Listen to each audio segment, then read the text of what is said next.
Hello everyone, welcome to the War Zone. I'm Scruffy and this is Scruffy Tales. This is going to be a real quick one based on the tweet or freedom, whatever post Trump just made, talking about killed in action down in Ukraine and ignoring everything else he said in that, because everything else is just, usual Trump bullshit.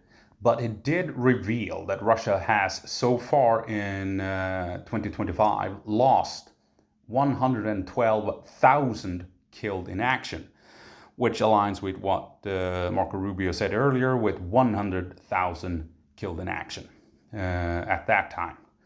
And Trump crucially revealed, as I interpret it, that Ukraine in 2025 has lost 8,000 killed in action. None of this includes wounded or missing in action or anything like that. Russia, it's just killed in action. Now, this gives Ukraine a kill-to-death ratio, a KDR, as it were, for the younger audience, of 14-1. So for every Ukrainian killed, Russia has lost 14 killed. And this actually does make sense. I know the Vatniks are gonna go apeshit loco because they don't understand the math of war. But you usually say you need a 3-1 advantage. This is pre-drone warfare, that you prefer to have a 3-1 advantage in a meeting engagement because you can outgun the enemy, outmaneuver him, and crucially, you can take casualties and still win the firefight. Against fortified, prepared positions like trenches or a building, a small building, you need a 5-1 advantage because you're going to take more casualties. It's more difficult to approach the enemy. He's entrenched, he has good defensive positions, and he can kill more of you before you push in and eliminate the enemy. And in an urban environment, you need a 10-1 advantage because there's so many angles to cover, and the enemy can ambush you out of every window and what have you, so you're going to take even more casualties. So you need a 10-1 advantage in any given firefight. Now this was pre-drone warfare.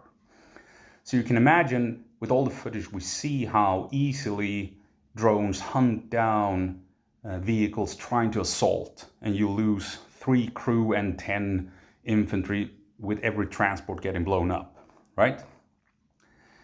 And you lose more vehicles than that can actually push through, right? So with all of this combined, I've said for years now with drones that you probably need a 15 advantage, maybe a 20-1 advantage to assault the trench line. And I mean, if we're talking urban warfare, maybe you need a 30-1 advantage, maybe as high as 40, because drones will hunt you down, can find you all over the place. And here we now have numbers that gives us a 14-1 kill-to-death ratio in favor of Ukraine. Ukraine is on the defensive in 2025. Russia is attacking non-stop. They are constantly attacking, exposing themselves to the drones, to artillery, and so on. They've been attacking trenches, they've been fighting in Chasiv Yar, they've been fighting in Toretsk. And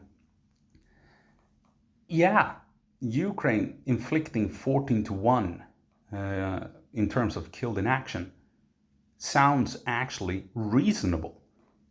There's also another thing that might,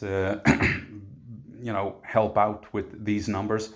It's instant medical attention. As I understand it, Russia does not use tourniquets, however you wanna pronounce it.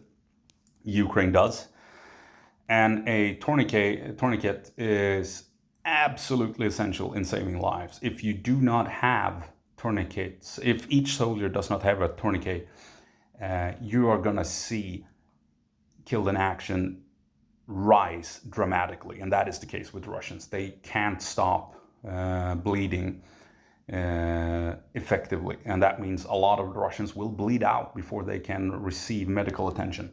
Unlike the Ukrainians, who are supplied according to Western standards with tourniquets.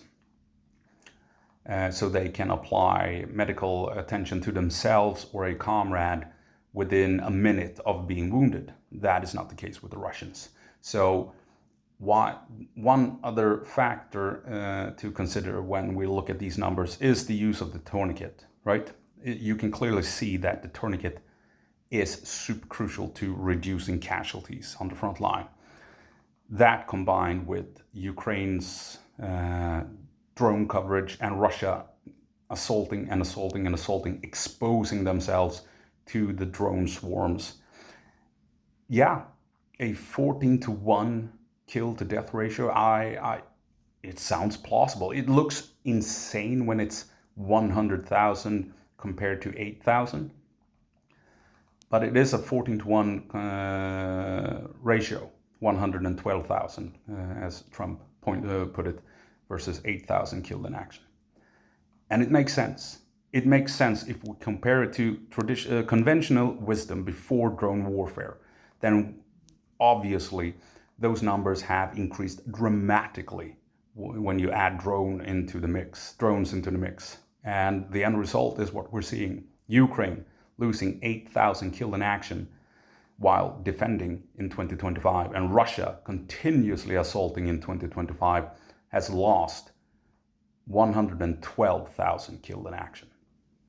It all makes sense to my mind if we take a look at conventional wisdom and knowing how devastating drones are to an attacking force.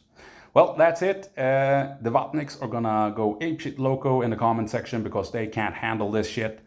So that's gonna be fun reading.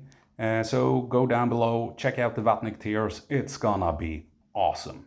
So as always, go på marsch, Ukraine, and give them hell.